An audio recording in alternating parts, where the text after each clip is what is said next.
Please keep your phones on silent mode. I'm not exactly saying switch off because some of you might want to put the proceedings of the program on the social media, especially a couple of those I'm looking at. Otherwise, Twitter might go to sleep, if they don't tweet. Mr. Paranspe, hopefully you are listening. Hi. Please put your hands together as we welcome on stage. Professor Gupta, will come on the stage.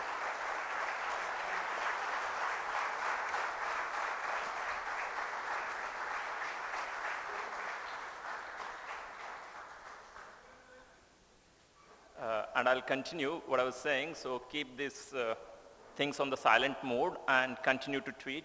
There is a slideshow that's happening. Professor Gupta, you wouldn't have seen this because that's a surprise for you. And there is a last slide there that also gives the Twitter handle of PIC. There is also the program is going live. Some of you would get the links on your WhatsApp, so that you are able to forward to those who are not as fortunate as you are to come and do this face-to-face interaction. Okay. I stand here to formally welcome you all. I'm Prashant Girbane. I work for Pune International Center.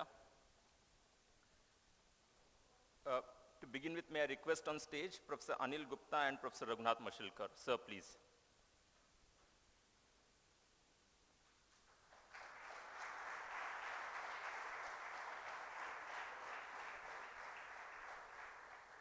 Good. And you have heard me before, isn't it? Sometime today also I mentioned. And the policy hasn't changed. There are no penalties at PIC for clapping when you feel like, even if you are the only one. Because when you start, the others begin. Thank you. I got my round of clapping. Thank you for that, sir. It's difficult to introduce both of them. And also it's not necessary in some sense to introduce them. It's not necessary because most of you know about them. It's difficult because there are volumes to be published about them. So I'll try, however. Professor Anil Gupta is a globally renowned scholar known as father of grassroots innovation. He is a professor at Center for Management in Agriculture at Indian Institute of Management, Ahmedabad. Now, since April, I guess, there is another word that's added in that line, that is visiting before the professor. But I was checking with him, the number of courses he's conducting hasn't changed. Some of us in the audience today, and I included, have taken his courses, and we know a great deal about what those have been and how wonderful they have been. Professor Gupta is a founder of Honeybee Network. Many of you here have heard of it, the informal network that has reached nooks and corners of India in many, many languages. And it's been there for decades now.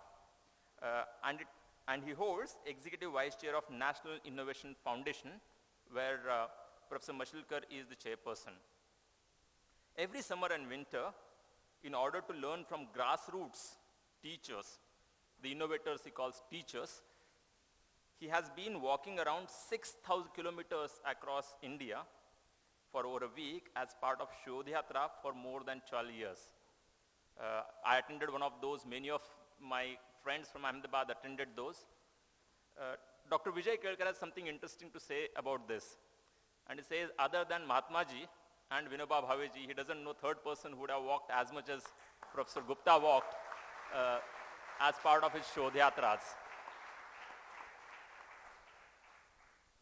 The book, Grassroots Innovations, and you could see some of those pictures. It's very interesting, isn't it, to have both the president on the same stage. How often does that happen? What are the odds? And what they do when they come together is they talk about grassroots innovations being released by Professor Gupta. It's interesting. Annually there is a program that happens in Rashtrapati Bhavan, and he'll talk about that. Taking the grassroots innovators from the grassroots all the way to the Rashtrapati Bhavan and celebrating their innovations there, is huge in many, many dimensions, and that's what he's been doing. There is a whole lot more to it, but I'll stop there, and a huge round of applause to Professor Gupta for coming here to talk to us about it. Dr. Mashilkar. So how do you know him? Some of you know him. I'm not. I'm just asking questions. and I might help them with answers, sir. How do you know him? Some of you know him as director of NCL, that he used to be. Some of you know him as DG of CSIR, that he used to be. Some of you would have heard of the secretarial stint that he had in the government of India. Then many others told me about various Mashilkar committees. Now don't ask me how many of those, because that number keeps increasing. Some of you also told me about the Padma Awards. Someone mentioned about the Padma Shri, that's right. The one who mentioned about Padma Bhushan is also right. And few of you who also know that he got Padma Bhushan, that's also right, because there have been all three of those, one after the other.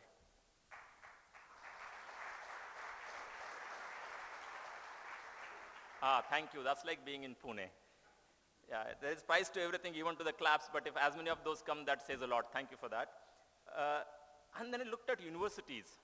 I was very, very fortunate to have studied in UD City, where Professor Mashilkar studied and now is a chancellor. And then very, very fortunate to study in Ahmedabad, where Professor Gupta taught. So it's wonderful. Coming back to UD City, there are supposedly more than half a century of universities who have bestowed the honorary doctorate on Professor Raghunath Mashilkar. More than half a century. Sir, from all of us in the audience, put together wouldn't be more than 50. So please, with that round of applause,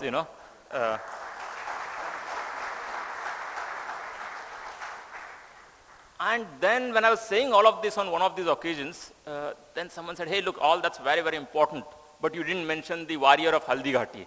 I said, yes, that's also important. That's very, very important, So now, if I go on, right, I know for sure at the end of it, some of you are going to come meet and tell me, how did I miss 3 of those? But I admit, I would have missed some. And next time, I promise you, I'll take care of those as well, I'll mention. But then someone also said, ये सब तो ठीक है, कोई भी कर सकता है पढ़ना. आप एक line में introduce करके दिखाइए. That's challenging. I said, I can do that. And how do you do it? Any guesses? He is president of Pune International Center. That's it. That's a one-line introduction, right? Thank you so much. What we'll do is, to begin with, we will have a Pune release of the book. You've seen some wonderful photographs there, but we'll have an equally important session happening here to release the grassroots innovation books in Pune. To do that, may I request also on stage Dr. Vijay Kelkar. Sir, if you could come on the stage while we release the book. Sally, if you could please bring it.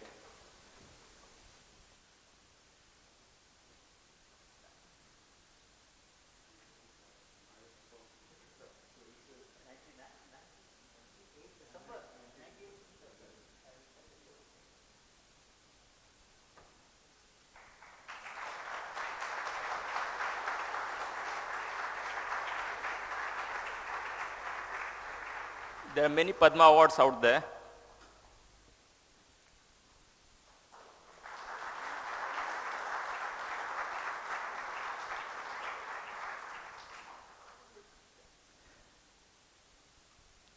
Thank you so much, Dr. Kelkar. Thank you, Dr. Mashilkar, and thank you, Professor Gupta. To begin with, may I request Professor Gupta to please talk about the book so that we all hear about the stories as well as stories behind the stories. And then I'll be requesting Dr. Kelkar if he has remarks, and then Professor Mashilkar would give his concluding remarks. And I'll come back for a vote of thanks. Professor Gupta, please.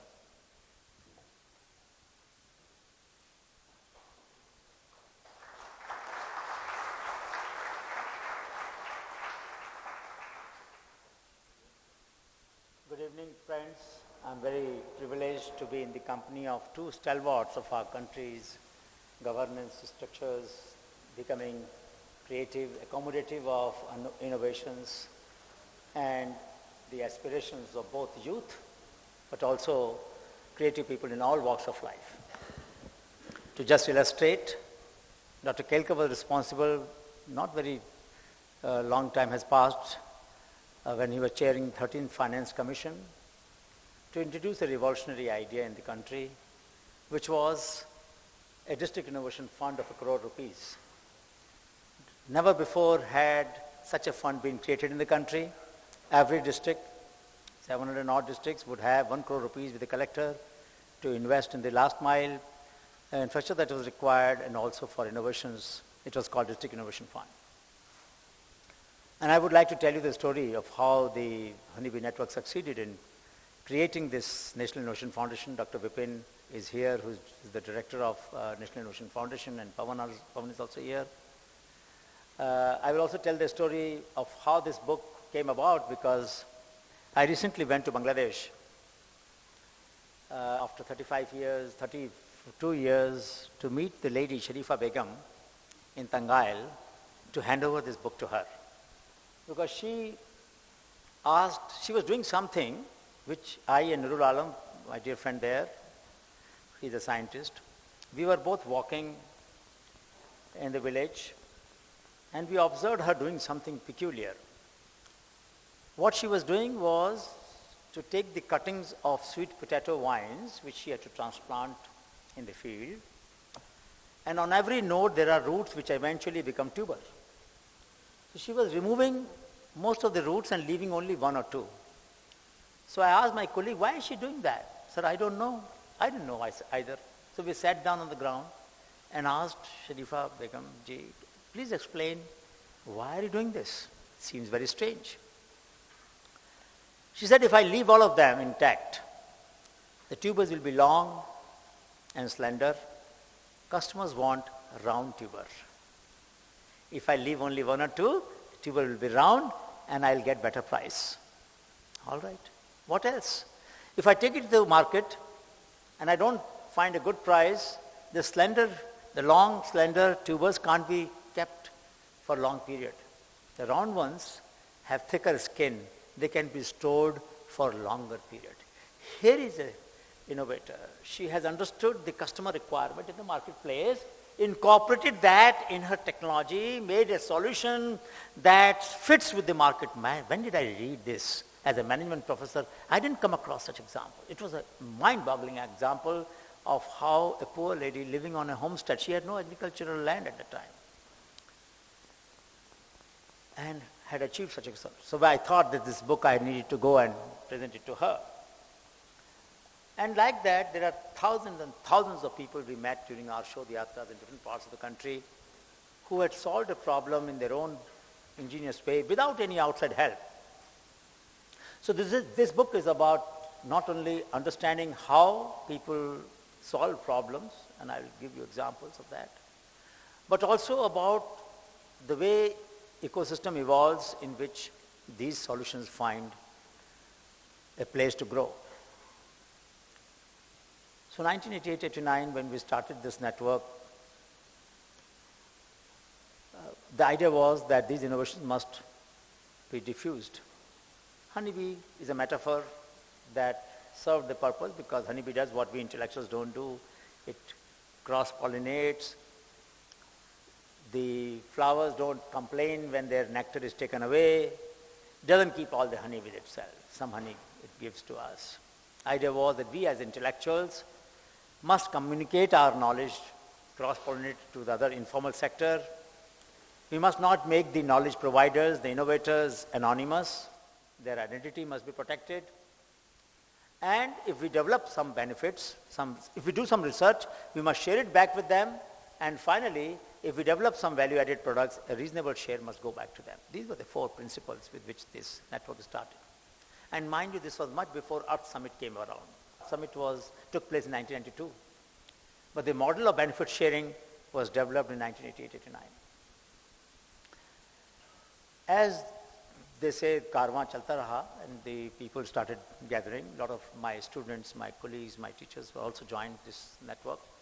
1998, by that time 2 other institutions had been set up. SRISTI was set up, Society for Research and Initiative for Sustainable Technologies and Institutions was set up in 93 as a voluntary organization. It's very interesting why I needed to set it up. We have a committee in IIM called as Perspective and Planning Committee. This committee is the policy-making body. Somebody raised an issue that Prof. Gupta publishes this newsletter from IMA, and it has many claims which have not yet been scientifically established, which is true, because we did not have access to scientific bodies at the time. So it might affect the reputation of the institute, so he must be encouraged and asked to publish it somewhere else. said, all right, if you insist, I don't mind doing it, but editorial office will remain where my office is, but I will take it out. So that is when I realized the need for setting up a voluntary organization. It was an institutional suggestion, which I did. 93 we set up this society. It took me 2 years to persuade my institute that I should get leave to work with the people. Normally IMA professors go to some countries, some big labs, big institutions. It seemed clear to my colleagues that somebody would like to take leave to work at the grassroots level. How will you support? I said, I have got a small project of $4,000. That is enough money. At that time, dollar was not very valuable. So enough money to survive, I can manage. But that process which was triggered, in 97 we had a conference and that led to the setting up of GYAN, Gujarat Grassroots Innovation Augmentation Network. GYAN was trying to reduce the transaction cost of innovator, investor and entrepreneur. This triangle between the three, what we call as golden triangle for rewarding creativity, was conceived in 97. It was incidentally the first incubator of the country. Before that, nobody had thought about creating this kind of platform. And then 97 it was created. So 98, I spent a lot of time meeting different secretaries. And everybody offered funds to do a pilot. I said, I have already done the pilot. In the last 10 years, we have found so many innovations. So one additional secretary, his name was Gopal Krishnan, who later became Chief Election Commissioner. He said, I know somebody in Finance Ministry, he is a physicist, he might understand what you are saying. So he was Dr. E.S. Sarma, Secretary of Expenditure. So I went to his office. That day was a bad day for me because he kept me waiting for long, and I don't like sitting outside the secretary's office. But that day I kept patience. I swallowed my pride, I kept patience. I said, look, let me try. I was about to go, and he opened the door and apologized and then took me in. Saw the innovations, and there was one innovation from Etikopakka village, from Andhra Pradesh. Now, how would I know that he is from that village? I had no clue. I hadn't done any research. I came to know about him only few hours before. So he said, how did you go there? I said, well, we have this Raju who makes toys colored with vegetative dyes. But children put everything they have, young age, in their mouth. And most of the things that they put in their mouth have chemical pigments, which is not good. So this was the first toy in our country which was painted with vegetative dyes. And he had developed a lot of innovations in making that possible. So he found it interesting. He said, wait a minute. Then he called up Dr. Kelkar. He was finance secretary at the time. And Dr. Kelkar, of course, was busy because it's December 98, budget has to be presented in February, so a lot of pressure, a lot of things. He said, you come for 5 minutes. He came for 5 minutes and stayed for 1 hour. And then Dr. Kelkar asked, after they looked at the presentation, they said, what should we do? I said, if you are not convinced, I will come after 5 years. Because at the moment we have so many innovations. No, he said, we are convinced, what should we do? So we said, we should scale it up, create a national body. And then we requested Dr. Mashilkar, because he was the most renowned scholar of our country, to chair the foundation. And was a great champion of innovation in any case. And in 99 budget speech, Finance Minister announced it, that India would like to become a global leader in sustainable technologies and build a database, protect their IPRs, and link formal and informal science. This was the mandate that Finance Minister announced in the budget speech. Unfortunately, that year Kargil happened. Now when Kargil happened, you know what happens when big war takes place. A lot of money goes into that. So there was a very little chance of us getting money. We had proposed 200 crores, but even to get 20 crores was not easy. So we were losing hope. But then when the word reached the finance ministry and the minister, and they said, no, we will find ways. And thankfully we got 20 crore corpus with which we started. I want to narrate one more incident that I have described in the book. Next year, as it used to happen at that time, that finance minister will invite different interest groups to discuss ideas for budget. So in 2001, we had a meeting in Ministry of Finance. Dr. Mashilkar was sitting there, and several other scientific heads were sitting there. It was a meeting on science and technology, input for the budget. I behaved very differently that day, and I I didn't know what I was doing. So what happened was that Finance Minister asked, so Professor Gupta, what happened to the foundation? I said, foundation has been set up, sir. And we have found 1,400 innovations from Assam out of all the places. We are very proud of that. But I have a problem. So he said, what is the problem? I said, problem is that the secretary sitting beside you, the finance secretary was different at the time. Secretary sitting beside you wanted to decide a file of 20 crores and also 20,000 crores. There is something terribly wrong with the way you run yourself. I am willing to take leave for 3 months and restructure the finance ministry. I was very angry. I said, how come that they want to decide? You have a board having Dr. Kelkar, Dr. Mashelkar, and several distinguished people of our country, Ilabhan and Anand Mahindra and all of them. And then you want to decide how many people we will appoint, what salary we will give. What do you know about this? You have no clue. Why did you make such a board then, if you want to decide that? Next day I got a letter agreeing with everything that I had wanted.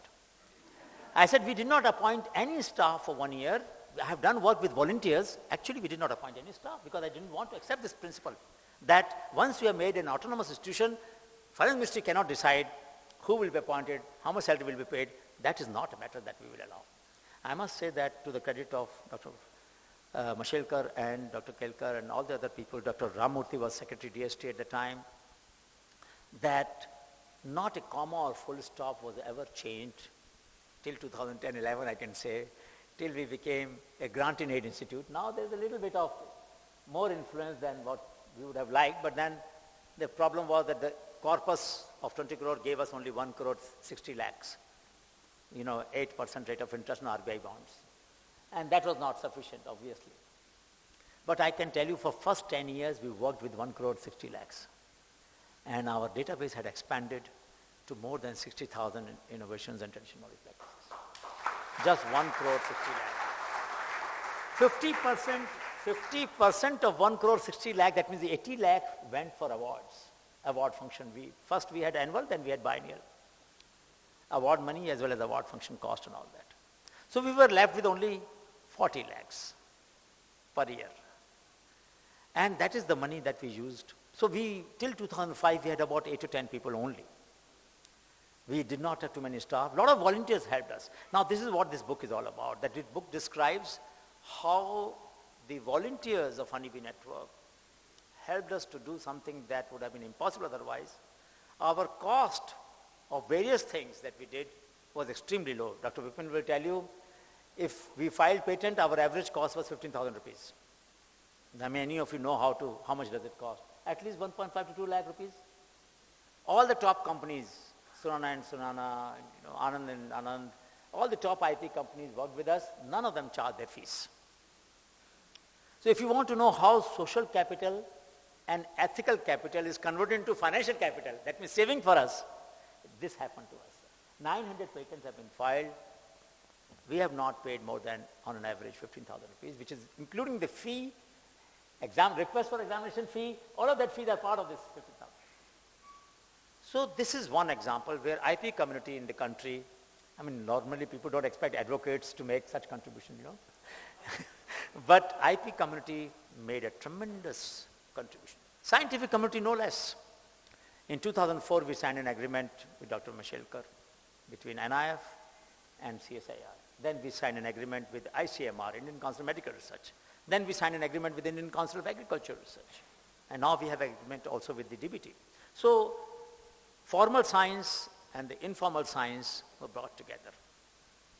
Because we realized that farmers can solve problems, healers can solve problems only up to a point, not beyond. Few things which are described in the book and give me a lot of excitement is, how do we amplify the creativity of children? So there is a kid, Barnwal, from Katihar in Bihar, who knew the problem that all of you face in Pune, which is traffic jams. So what did he suggest? He said, there are 3 lights that you have, red, yellow, and green. Have another light, blue one. When you find blue light on, that means there's a traffic jam ahead, turn left or turn right or turn back. Good idea? So I hope if somebody is sitting here from Municipal Corporation Pune, they will implement it. And even though the idea may not have come from Pune, but at least if Pune municipality can implement this idea, you will be the first one in the world, because this is going to become a standard of traffic light management in the world anyway. Let me tell you that. So when people will write the history of how traffic light management changed in 2017-18, they will write that Pune was the first city possibly to implement it. But it's a very practical idea, isn't it? Now look at this. Institutional problems or technological problems, our children are not less than anybody else in imagining those solutions. I think we have not been fair to our children when we treat them as sink of advice, assistance, all the sermons. Sink of sermons we treat them. Ye karo, wo karo, aisa karo, vaisa karo. We never liked ourselves, but we do the same thing to our children. We don't treat them as source of ideas. To me, it seems that this is one of the transformative contributions that Honeybee Network, National Innovation Foundation, and other institutions of Srishti and Gyan have made by showing how ideas of children can make the difference to the world, and that they must be treated with respect in terms of their ability to imagine solutions, plus their ability to overcome inertia. If children overcome inertia about things that don't change, our future generation, future leaders of our country can be very, very creative and innovative. So let me just make give a few more examples that I have described in the book. One example that I want to share is about role of women, because I must admit one of our failures in the network has been we do not have very many innovations by women. We have made effort, but we did not succeed in getting as many innovations of women as we had from men or other segments. Not because women are less innovative, but we realized we went deeper into this issue, and we found two reasons. One possible reason is that women are extremely good in coping and adjusting with the problems. Their enormous capacity to adjust and adapt rather than transcend the problem. हमारी जो culture है वो culprit हो गई. Our culture is the culprit because it always taught them to adjust, adapt. So there was no pressure on them to solve. But then there was another barrier. In our country, you would never have found a woman blacksmith or a woman carpenter. They were not allowed these occupations. So even if they had ideas, they couldn't have fabricated tools to solve those ideas. A great problem. In areas where they had control, enormous richness of database. So we have a lot of weaning food, and other health problems that women face, solutions for them, large number of ideas that we have, traditional knowledge, very rich traditional knowledge. We wanted to also study a reason as to how do women develop strong intuition, which gives them enormous advantage in coping with the crisis that is at hand, but also crisis that is going to arise. So fortunately, there is a student from IIT Delhi, Ragini Verma. She's working in Pennsylvania University. She's a neurologist. She did some research on how the brain of man and woman is wired. And that is a section where the editor of the book, when it was at the draft stage, said, look, we need more evidence than what you're giving. So then I had to do research to find this particular lady who has done this research. She looked at very advanced MRIs and found that in the man's brain, there are more connections between front portion and the back portion. In the woman's brain, there are more connections in the left side and the right side. The reason is, and that's the most interesting part which I have described in the book, that women never kept their hands idle. So action and reflection went hand in hand for them. For us, it was a different time when we took action and different time when we took reflection. We compartmentalized it in our life, not women. वो crochet चल रहा है, वो बुनाई चल रही है, वो बीज तोड़ रही है, कुछ ना कुछ तो हो रहा है हाथ से, खाली नहीं है. And therefore these two parts got connected. One which was taking action, the process of deciding things and working on them, and one part which was reflecting and storing and then generating ideas for the next time. Second thing which we found was women's dresses never had pockets. हम लोग की जेब में pocket होती है तो हम हाथ डाल लेते हैं. So neither did they have pockets. They didn't design pockets because they didn't have time to keep their hands idle. Look at this. History of 3,000 years, no pockets in women's dresses. So, if some of you don't believe that there is a special faculty that women have, then I've tried to convince people that look, coping creatively with risk and uncertainty is a unique effort that women make better than us, and we need to pay attention to that knowledge system which emerges in coping with the risk, coping with the crisis. And that we try to capture in our database through traditional knowledge that women have. Incidentally, we do Shodhyatra every summer, every winter. The last Shodhyatra, 39th Shodhyatra, was in Orissa. We have walked once in every part of the country. Now the second round has begun from Baripali, western Orissa. Earlier we had in south Orissa, Koraput. There are 3 places in the country where we did not find malnourished children. Anantnag in Kashmir, Mahendragarh district in Haryana, and Baripali in Orissa. There may be many more areas, but these are the 3. Incidentally, at the country level, 1 to 5 age, 43% children are malnourished. So we were very intrigued in month of May when we were walking, and we didn't find a single malnourished child. We asked the mothers, what is the secret? Simple, but they said, simple. What is simple? We breastfeed our children up to the age of 2, 3, sometimes 4. And the same answer we got in other 2 districts. Whereas, as you know, in the cities and in many other parts, average breastfeeding periods have come down to 6 months or less. So, areas where poverty is very high, but child nourishment is 0, there is a way in which women have found a way to answer. There was also another way. They collected a lot of vegetables, from the jungle. In Kashmir, there was not a farm where we did not find a plot of vegetables. In Gujarat, which is much more prosperous, much higher share of children who are malnourished, we don't have this culture. In fact, we don't even feed them milk, feed them tea.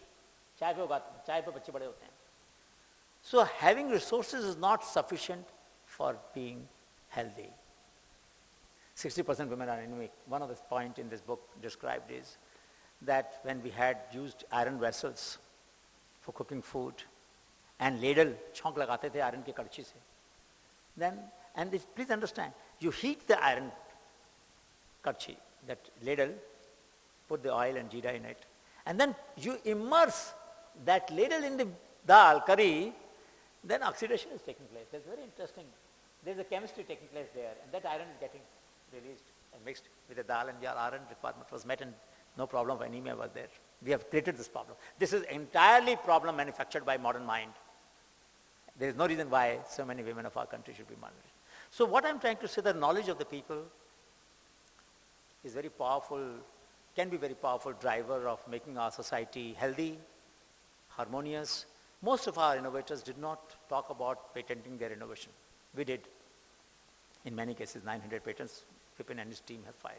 They didn't ask for it. They were willing to share. So what we have done, there's a discussion here, one of the ideas which came from one of our colleagues, and when she did her PhD, Technology Commons. People-to-people copying is allowed even when we have filed patent and granted patent. People-to-firm is through licensing. So we have hybridized the patent system with the open source system. Because that's our need. We don't want a country where farmer will fight with another farmer, why did you copy my innovation? We want them to copy. That's the way development will take place.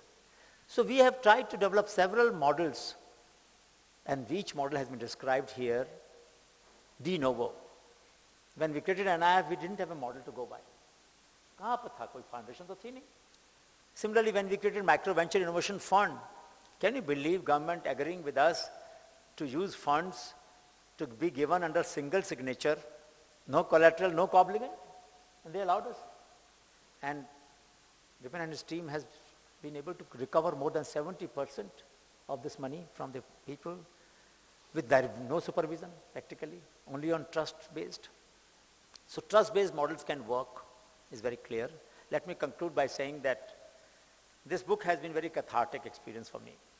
When I described my experiences, some places, the way I learned in my life has been shared along with the work that we did on innovation, because I thought it is important for people to understand that the way you think, the way you evolve also has a bearing on what you do and how you do. You can't distinguish the two things separately, completely. So some of my personal struggles with institutions, I was not an easy person to work with in my life. I was not an easy student to deal with. So I had fights with my professors. I had a lot of tough time in my life, some of it I have described here. But that was important because unless you have that streak in you to be headstrong, you wouldn't really be able to appreciate other people who are headstrong. And on that issue, let me conclude by one last finding of a study that we did. Every Shodhyatra, we touch the feet of centenarian. शतायु दादी और दादाओं के हम पैर छूते हैं, उनका आशीर्वाद लेते हैं. I am privileged to have touched the feet of maximum centenarians in the country. Very great privilege. I was just telling Dr. Mr. Kelkar that there's a book we wrote on centenarians, Shatayu, A Life Well Lived. We found that women live longer than men, which is not a new thing. Most of the Shatayu, 100-year-old or 95-year-old women, elderly grandparents were women, not men. And one thing was common in all of them, and I want to close on that learning. They were all very headstrong.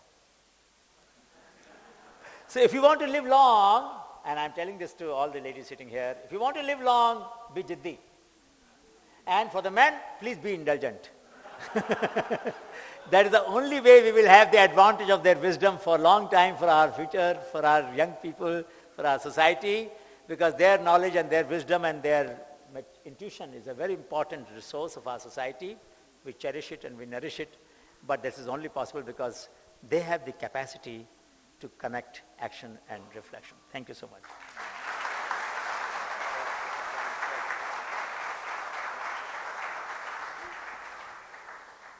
Dr. Kelkar, if you would like to make some remarks before the concluding remarks.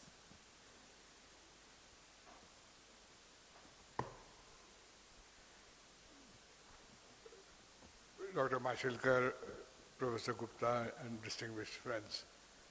Now you know why I don't let Professor Gupta meet my wife very often. Because it's become difficult task. Every time he meets her, the whole politics of the house changes.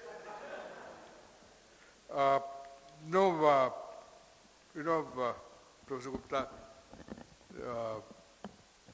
in my sort of years I spent with the government, especially Ministry of Finance and the Internal Finance Commission, I had sort of participated in allocating and spending literally lakhs of crores of rupees. But I don't think any investment I helped was as important, as productive as this 20 crores, which we did it in 98. And I should tell you, Professor, that when we went to the minister with our suggestion of 20 crores for this foundation, at that time my minister was Yashwant Sinha, he didn't take more than 5 seconds to agree. Because all said and done, I always found that the enlightened ministers are far more pro-change than we civil servants are. And the second thing I want to mention about him, he doesn't talk about himself that much, but I should tell you, is that in my view, or at least, and it may sound exaggeration, but I sincerely believe it, after Gautam Buddha, the only person from whom the China is borrowing ideas is Professor Gupta.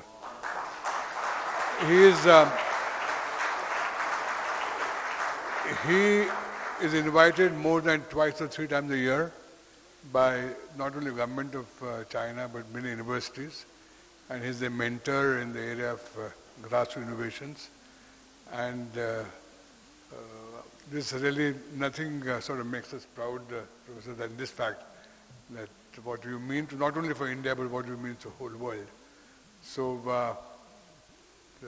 I'm really, really grateful to be part of your outstanding achievement. I've been associated as a trustee of this foundation along with Professor Mashilkar right since inception. And last year I was discussing with my wife, I'm getting to 75 years old, I said I want to withdraw from many organizations one by one, which I'm reducing.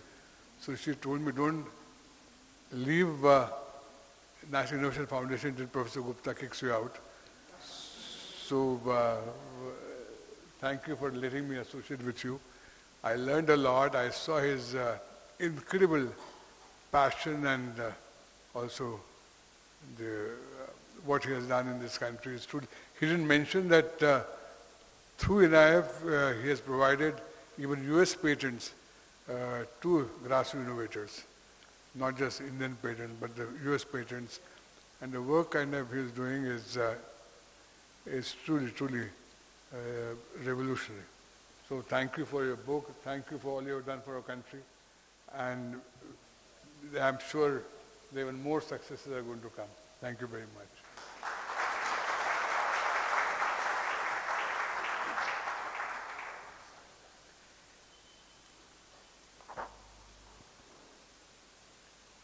To me, this is a very emotional moment, I must say. Three of us sitting together, take a snapshot almost 2 decades ago.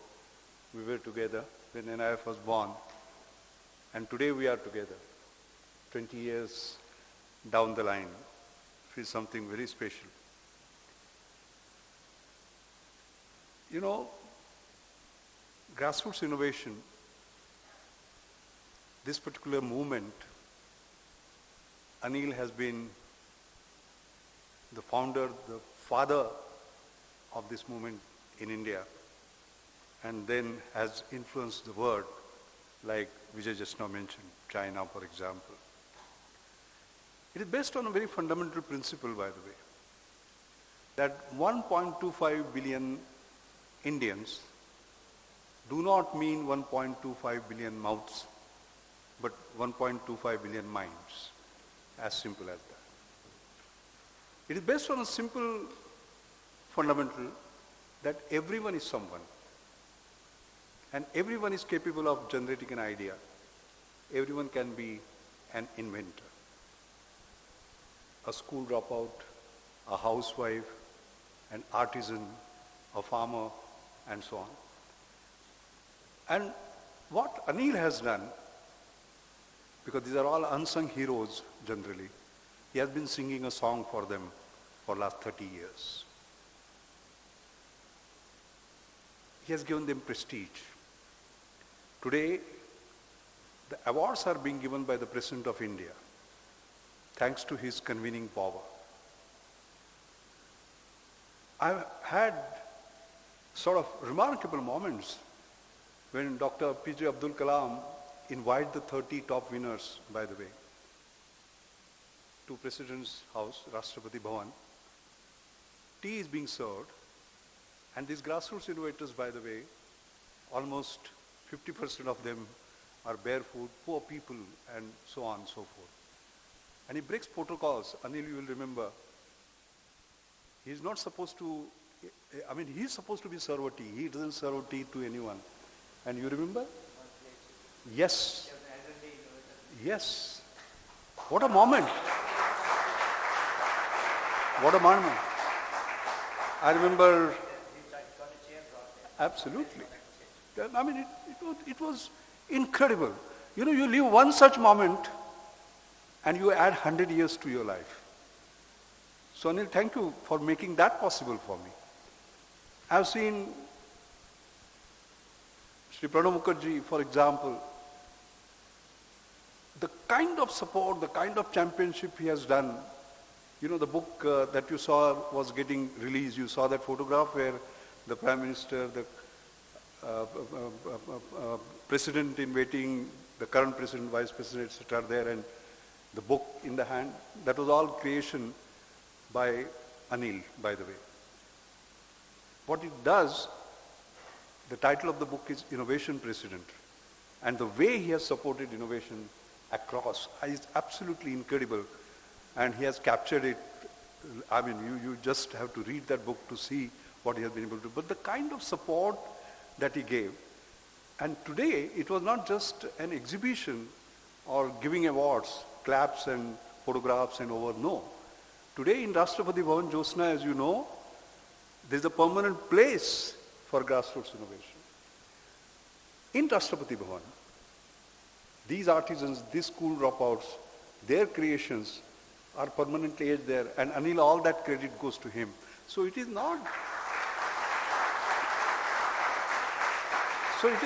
just giving prizes and acknowledging them and searching them and creating databases, etc., etc.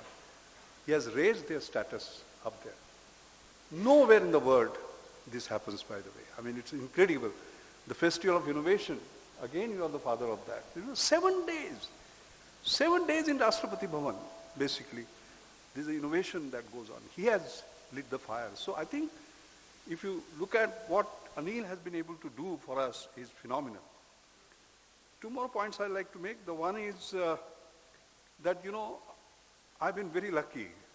I always call him my guru. In fact, just now when Prashant was introducing somebody as his student, I said, we are all his students. And I mean it, by the way. I've learned so much from him. Absolutely. I, in a way, am a different person. I'm formally trained, a PhD. He's also a PhD, by the way. But I headed formal systems of innovation, Council of Scientific Industrial Research, 40 laboratories with thousands of crores of budget, with modern laboratories and so on and so forth. While I was heading that, I had the fortune of chairing National Innovation Foundation, where they don't work in such modern laboratories. They work in laboratories of life, in the field. And to me, I'll tell you, it was a spiritual experience, if you like. So thank you again for making that happen. And the last point I want you to recognize, there are 2 people who are sitting here, very unique in their own ways, very special. Vijay, but for you, National Innovation Foundation would not have happened. All right? So he's the father of grassroots innovation, and he's the greatest champion.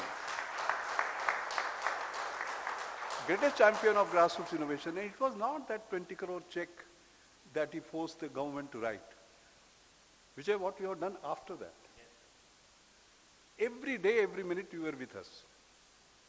As a chairman of Finance Commission, you know what he did? Every chief minister he will meet, every state, you gave the idea to Anil. For example, Maharashtra chief minister is meeting him.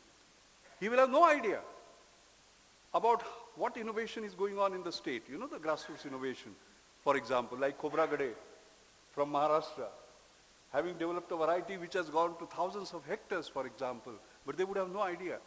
So Anil and his team will compile a book, by the way. And Vijay, you will present it to the Chief Minister, making them alive of what innovation happens in the state, and you did it all over. So I have not seen a greater champion than him, and I consider myself. That is unprecedented. So I consider myself fortunate that I am able to occupy a stage today with the father of grassroots innovation and the greatest champion of grassroots innovation. Thank you very much.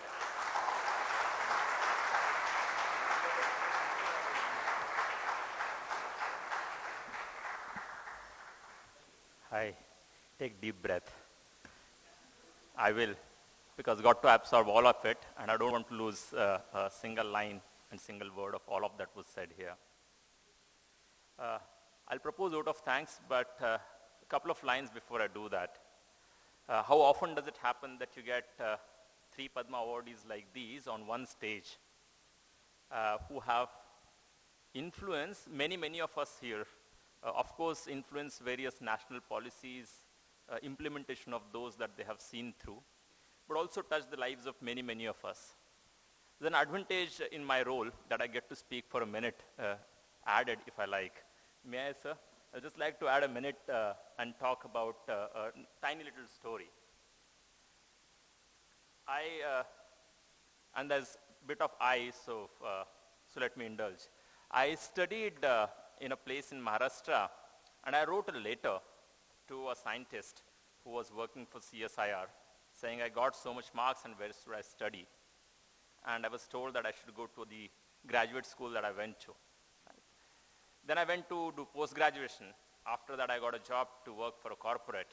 But then another professor met me and said, why don't we go and do some volunteering in Kutch? And that took me to United Nations rather than a corporate. Then I came to Pune. I worked with some startups. I still continue to. And then I met an economist and who said, why don't you work with Pune International Center? From left to right, as I look on the stage, that's a life shaped in a positive way. And I'm sure there are many, many of you as examples of that. Very, very rarely would we get this, that on one stage, we would have three Maharathis all talking about the grassroots innovations.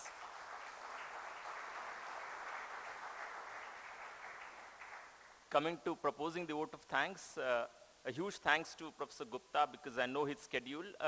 More so because there is a whole lot of time spent with grassroots innovators, and that's a very, very valuable activity being done out there. Sir, thank you so much for taking time out and making it here. We were a bit late in organizing this, something we should have done long time ago, but we are glad that we're better late than never, so thank you for that. We're thankful to Dr. Mashilkar because you all know of his schedule, and he said in one line, Prashant, this day is reserved only for this activity. So we'll do this, whatever is required to do there. Thanks to Dr. Kelkar because right since beginning he's been focused on promoting social innovations at PIC. We organize National Conference for Social Innovation every year. And the next one would be on 17th of November that will happen. You know, there are some of those posters and the standees you'd see, whole lot of material you'd get through the email. So please keep looking for that. And that's what Dr. Kelkar has been promoting, encouraging right since 2013 that we've been doing. For the benefit of many of you, we conducted a 3-hour roundtable discussion before this session. We thank Dr. Jyotsna Sitling, who is the Joint Secretary at Government of India, who came to Pune to take inputs for the social entrepreneurship policy that's being formed by the Government of India. And many, many of you kind of attended that and gave those inputs. I must thank all of these institutions who have come together to form the Social Innovation Forum. Janavani, Kishori, if you're there, Ms. Kishori Gadre, who is the, if you could please, yeah, thank you. The Bhau Institute, we may not have the CEO of Bhau Institute here, but Bhau Institute of Engineering, the COAP is Bhau Institute of Entrepreneurship. The Maratha Chamber, where we are located today. The Venture Center, Dr. Premnath, if you're there, a round of applause for Dr. Prem. And Dr. Jagdale isn't here as he's traveling, but the Science and Technology Park at Pune University. It's interesting in Pune, it's possible. So 125th year of Ganeshotsav, right? We can do things sarvajanik. We can make sure that many, many of us can come together, you know. So there are as many of us coming together to make sure that, you know, it's a Pune first when it comes to social innovation. And that's the lead that we could take. And that's what we are doing. So we are very, very thankful to each one of those. We thank the media representatives who have come here today. And of course, we thank each and every one of you who are very, very important to have, true, who have come here today. We have copies of this book that are being sold out there. Rohit is managing a desk. You'd be able to pick up those copies. There are many of those that you already picked up and are requested to hold on for the autographs. So I'll request Professor Gupta to please stay on so that they could take autographs. So those who would like to pick up the books can pick up there and come over here for the autographs. With that, a huge thanks to each one of you because it is you for whom the program gets organized. So thank you. Thank you so much.